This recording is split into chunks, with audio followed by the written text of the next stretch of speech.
Good evening, everybody. The parasha of Terumah tells us that HaKadosh Baruch Hu commands Klal Yisrael to build a sanctuary for him, a Mishkan. But the Malbim explains something beautiful. It's not just about building, it's about each and every one of us. Each person is called to build a sanctuary within themselves. A place where HaKadosh Baruch Hu can rest His presence. Don't think for a second that the Torah is expecting us to become architects. And that's why the Torah goes into every single detail about how the Mishkan was built and the Beit HaMikdash, how it should be built. What difference does it make to us? Are we really going to build the Beit HaMikdash, every single one of us? We're not architects. And not every single one of us will participate on putting each stone on the Beit HaMikdash, at least not physically. But spiritually, what kind of message could I get from all these parashot that talk in length on every single detail about the Mishkan? No doubt that HaKadosh Baruch Hu is teaching us that we have to build that sanctuary within ourselves. We have to build that place where HaKadosh Baruch Hu can rest His presence inside of us. And the Malbim says something beautiful. The Aron, which was the holy ark, the Lechem Apanim, which were the loaves of bread that were by the Shulchan, the Mizbeach, the altar, each has its parallel in a person. The Aron is like the mind, from which wisdom flows, and also the personality of the person, what you think about, the way you act, your personality. The Lechem Apanim is the heart, which gives life. There's nothing more basic in food than bread. And just like the Lechem Apanim, which was bread, it gave life, the heart, that's what gives life to the entire body. And the Mizbeach, the altar, is like the stomach. Just like the altar, the Mizbeach, will burn the offerings, so too the stomach absorbs and transforms all the foods and all the different ingredients and the nutrition that we bring into our bodies. And Rabbi Aaron Kotler, he added something profound. Man himself is a miniature sanctuary. You know, like you have the mini Israel, and you can see the entire Israel in one little museum. So the Beit HaMikdash, or the Mishkan, is a big sanctuary, and men, us, as human beings, we are like a mini sanctuary, mini Beit HaMikdash. And each of us is meant to inspire others, just like the Beit HaMikdash and the Mishkan inspired the nation. That's what we're here for. Our physical selves, like the Beit HaMikdash, are magnificent. But their true purpose is to hold holiness. Don't think that the Beit HaMikdash was just a building and people would come over and will say, wow, this is amazing, and they will sell tickets to come in and to watch it and to say, this is the most beautiful building we have ever seen. No. Besides for the building itself, which was beautiful, and same thing for the Mishkan, they had a purpose, and that purpose was to hold holiness, to let HaKadosh Baruch Hu dwell there. So the same thing is with us. Our physical part might be beautiful, but the main purpose of life is not just to show off the physicality, and not only to enjoy and invest in the physicality, but obviously to let HaKadosh Baruch Hu dwell within us. To be able to hold a holiness, kedusha, each one of us according to our levels. And when we recognize that, when we see ourselves as a mini Mizbeach, a mini Beit HaMikdash, miniature sanctuaries, then we can overflow with that holiness, that kedusha, and inspire everyone around us, children, peers, and even strangers. Every moment, every action, every interaction is an opportunity to be a source of light. Because the world is always watching. And especially us as Jews. Whatever Jews do, we become famous. It goes viral. I don't have to go into details, but you have one thing, and a goy does it, a non-Jew does it, it doesn't even make it to the news. But as they say, news for the Jews. A Jew does anything, it becomes viral. and the first word that they write on any newspaper is, this Jew, Jewish, whatever, people are watching us, the world is watching us. And even within ourselves, we are watching ourselves how we act as Jews, as a community, as individuals. So every moment of life, anything we do, is a great opportunity to be a source of kedusha, of sanctity, holiness, and a source of inspiration for everyone. And that brings us to the lesson of the Aron, the Holy Ark. The Gemara in Yoma, page 72b, tells us something fascinating. Betzalel made 3 boxes for the Aron. 1 box of gold on the outside, 1 box of gold on the inside, and between those 2 golden boxes, there was another box made of wood. 3 layers, gold on the outside, gold on the inside, wood in the middle. And the question is obvious. If the Aron was gold inside and gold outside, why insert a wooden box in between? Why not make all 3 layers gold? The Dad Zekanim Balei Tosafot, a great commentary on the Chumash, he answers something that sounds simple, almost technical. And I'll read it in Hebrew and I'll translate. He says the following: V'tzipita, you should cover it. Ra'ui haya ha'aron liot za'av kulo. The truth is that the Aron should have been all made out of gold. Ela lefi sheyeh nisa b'katef v'yachbid yoter midai. But don't forget, eventually it will be held by the Leviim and it will be carried by the Leviim. So Hashem didn't want it to be way too heavy. HaKadosh Baruch Hu didn't want it to be heavyweight on the Leviim's shoulder and hands. If all 3 boxes had been gold, the Aron would have been too heavy to carry for the Leviim, and we were worried about their hands, their shoulders, their bodies, and we were worried about the Leviim. Poor Leviim, we don't want them to carry something so heavy. That's unbelievable. That's stunning. Too heavy? That's your issue? The Aron, the holiest object in the holiest place in the world, in the Mishkan and the Bet HaMikdash, that contained the Luchot written by Hashem himself, along with the second Luchot that Moshe made. Kodesh HaKodashim. The holiest of holiest. And yet, even that Aron was designed with consideration for the people who would carry it. It could have been more gold. It could have been more magnificent. It could have been heavier. But Hashem did not want that to be too heavy for those that will lift it. What an incredible message about Inyanei Kedusha, about spiritual matters. Holiness must not become a burden to others. Even the Aron avoided being too heavy. If the holiest object in existence was built with sensitivity to the people carrying it, Kal v'chomer, all the more so, how much more must we be careful not to become heavy for the people around us? If HaKadosh Baruch Hu asked us to build the Aron with sensitivity to people, so how do you think that HaKadosh Baruch Hu wants you to build yourself? With what level of sensitivity? For all the people, not only those that are carrying you and lifting you, but all the people that surround you, and for that matter, all the people in the world. You know, there's a dangerous mistake people make. They think spirituality means intensity.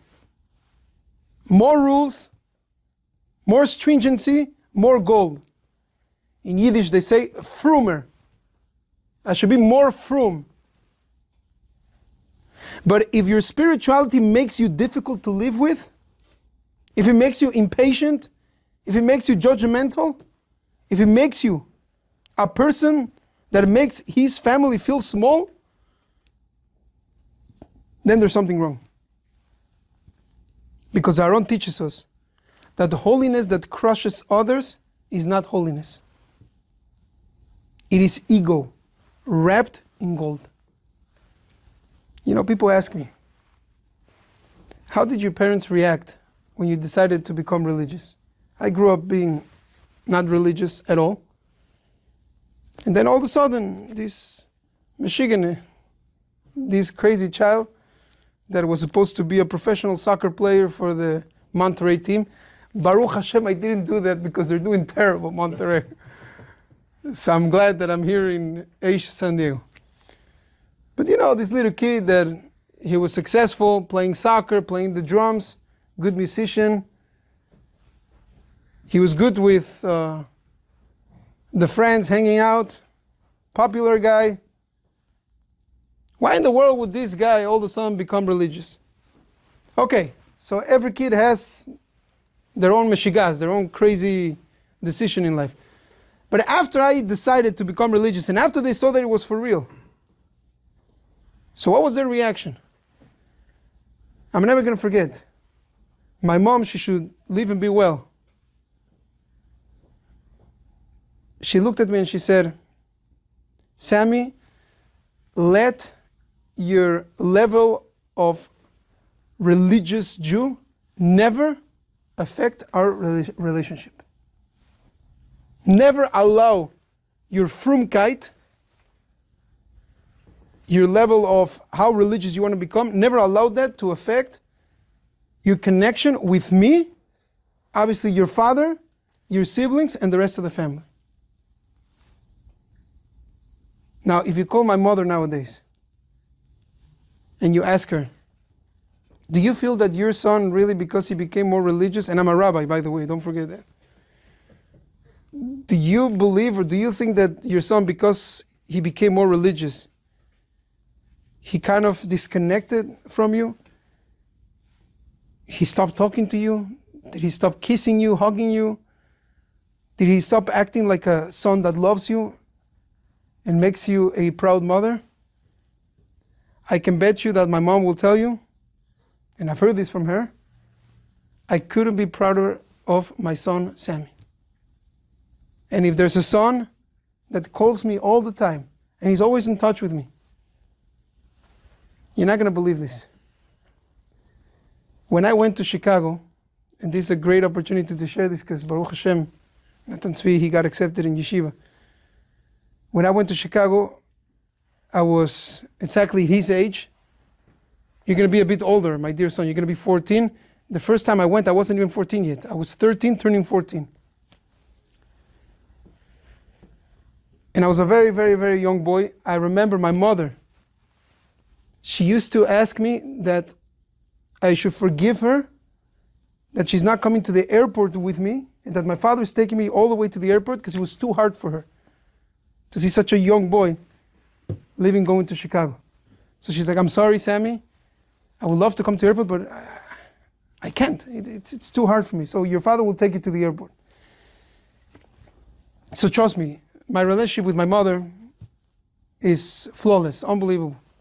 So I remember one time, I wanted to give something to my mother before I went to Chicago. I must have been probably 14. So I didn't know what to buy. I went to a flower shop in Monterey. And I bought her some flowers. And I wrote a letter on a Post-it. And I wrote, Dear Mami Chula, which means like my dear mother in Spanish. There's no word in other language for chula. It's a word you cannot translate. But it's a beautiful word. Dear Mami Chula, querida Mami Chula, I know that you're not going to be able to take these flowers with you for the rest of your life because eventually these flowers will dry out. But please take my heart and my love because that will stay with you for the rest of your life. My mom, she saved that Post-it, and as a good Jewish mother, She's gone through many wallets and many bags. She probably changed her wallets and her bags a few hundred times since that year. And always took that Post-it and took it with her. And she still has it until nowadays. And she said, that's what I call a son that he's dedicated to his parents and to his mother. And that no matter how religious he becomes, even when he's a rabbi, he's the son that I'm proud of, and he's the son that I'm connected to because of the respect, the love, and the connection that he shows me. Some people, unfortunately, when they start becoming more religious, so then all of a sudden they don't talk to anybody, and they don't speak to anybody, and they don't respect. They're like, listen, forget about you're not in my radar. You're not in my circle, because you stayed on level 1 or 2, and I'm holding already by 613. Doesn't work like that. You don't crush others. You don't become a person with ego. You become a person who's even more reachable, and a person who connects even stronger and better with other people. Because that's what true holiness is about. That's what true Kedusha and Yiddishkeit, Judaism, authentic Judaism, that's what it's all about. Inyanei Kedusha always begin with midot, with character traits, with refinement, with sensitivity. Your spiritual growth must always include one question. How do my actions affect the people around me? Does my growth make others feel uplifted? Or does it make them feel pressured? Does my connection to God, to Hashem, bring warmth into a room or tension? If you become heavier through your spirituality, not deeper, not kinder, not gentler, just heavier, you become a heavyweight, then you're not becoming more spiritual. You're becoming more arrogant, and you're using religion as an excuse. The Aaron was gold inside and outside, meaning authenticity, consistency, no hypocrisy. But inside that gold was wood, light enough to carry, strong enough to hold, warm enough to feel human. Because Kedusha without humanity is unbearable. And Hashem did not design holiness to be unbearable.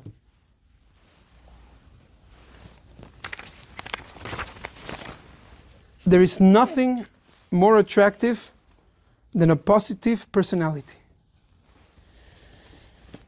Thank God you're all young and beautiful, but I gotta share with you a secret. It's not a rabbi secret, it's humanity, and it's just the life cycle and the natural way that humans work and they grow up. My secret is that beauty fades and strength weakens. Positions change.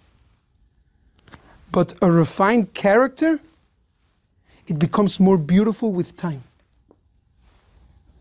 That's the only thing that stays with you throughout your life. And the older you get, the better it becomes.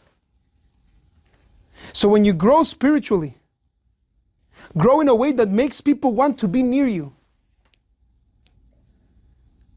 There are two types of rabbis. The rabbis that as soon as they walk in, people say, Oy vey. And the rabbis that as soon as they walk in, they're like, Rabbi, I want to hug you. I want to be with you. I want to talk to you. Don't be Oy vey rabbis. And for those that don't speak Yiddish, Oy vey means, oh my gosh. Become a person that people want to be close to you. People want to be next to you. Become a person that as spiritual as you are, you never lose your sense of being a human being. You never lose that touch and that quality of humanity. So when you grow spiritually, grow in a way that people will want to be near you. When you become more observant, become more compassionate. When you become more committed, become more patient. When you become more serious about Hashem, become lighter to carry. Because the message of the Aron is crystal clear. If even the Kodesh HaKodashim, the holiest, which was the Aron, made itself lighter for those who carried it, how much more must we?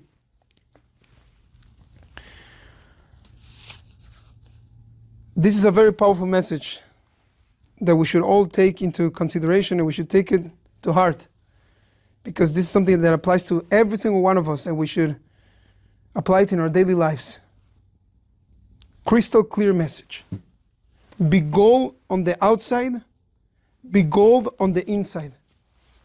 But make sure there is enough wood in the middle so that others can lift you without being crushed. And always remember that the soul grows not by what it holds, but by what it gives away. Just in case you were wondering, this is the reason why we came to San Diego. To grow and to give. Or better said, as we have learned tonight, to grow through giving. Because that's our neshama. And that's what we're here for. The neshama, the soul, grows not by what it holds, but by what it gives away. Thank you for listening, and have a lovely night.